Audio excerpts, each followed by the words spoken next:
the world's most beautiful women, wearing the world's most acclaimed hats. And if he is the god of hats, then this will be his followers' Bible. And in the Gospel, according to Philip Treacy, rule number 1 is this: everyone looks better in a hat. Everyone. You know, it's a cheaper, less painful form of cosmetic surgery. So it alters the proportions of the face. So many people, though, say, oh, I'm not a hat person. Everybody's a hat person, they just have to find the right hat. Many have found their right hat right here in his Battersea workshop. Hats handcrafted by his international team. James is half Thai, half Swiss, half Welsh, what am I saying? And Yuki's half Japanese. Here they make hats which travel around the world. But in the Gospel, according to Treacy, rule number 2 is this: money isn't everything. Michael Jackson wanted to buy it.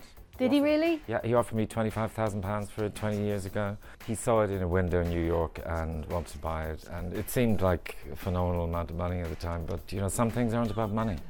But look about the workshop and you'll see evidence the most prestigious customers come here. In this box, feathers that adorned the wedding hat worn by the Duchess of Cornwall. Royalty love Philip Treacy. The public don't always love the results. Rule number 3, don't give a damn about what anyone thinks.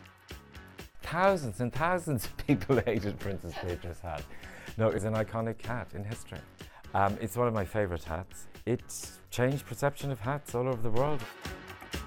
And so he's made hats like this and this. Some hate them, some love them, some can't live without them, including his number 1 customer, a client so regular he has a mould of her head in his studio. It's useful to have her head here, so I can make a hat on this. But you know, it's hard to look good with no features and no makeup and no nothing, so none of us look particularly good with no features. I'm in fashion! Rule number 4, whatever Lady Gaga wants, Gaga gets.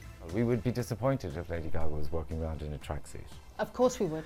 And even though we like to complain about what she's wearing and joke about it, we are entertained by how she looks in the newspaper that day, and we love to say how could she, or what did she, or what is it, but really it tickles us.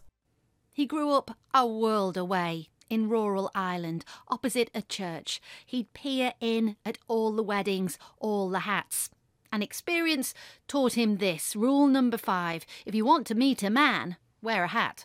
Well, everybody wants to talk to the person in the hat, and the amount of people I've come across who've met their husbands or their boyfriends wearing a hat, because everybody wants to talk to the person with the hat on. You know, we're all, there's so many of us in the world today that, you know, sometimes you tune into the one person who has that one little different thing. Sets them apart.